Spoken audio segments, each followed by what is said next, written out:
Hello दोस्तों, कैसन बनी जा। उम्मीद बा कि सब कोई ठीक बा। हमहू ठीक बनी। जा तनी अपन पड़ोसन के घरे कह तरी कि आई आलू ले ली। तो कहीं जा तनी देखी तो आलू कैसन ले आइल बड़ी।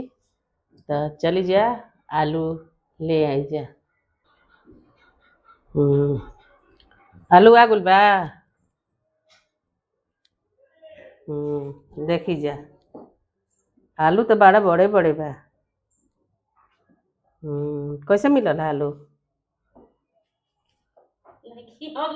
नहीं के मालूम। कीन के ले देनी मालूमो नहीं के देखी जा कह तारी कि मालूम नहीं के। आलू कीन के ले आके ई कैसन कैसन बा, ज्यादा सरल बा आलू कहाँ से उठा लेनी है ऐसन ऐसन। हम्म देखी जा, रउआ सब कमेंट में बताएं जा कि आलू कैसन बा, ठीक बा।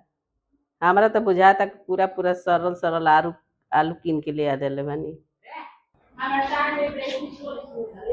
अब आलू देख के जा तनी अब अपना घरे देखी तो का होता बहरी।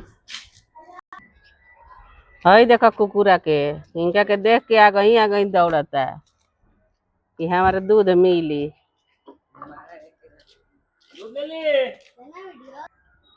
हई देखा कुकुरा पोछ हिलावता कि जल्दी हमरा के दूध मिलो। देखी जा कुत्ता के रिएक्शन दूध खाती। दूध मिल जाई बस शांत हो जाई। ला पिया पिया तार मिल गो दूध। देखी जा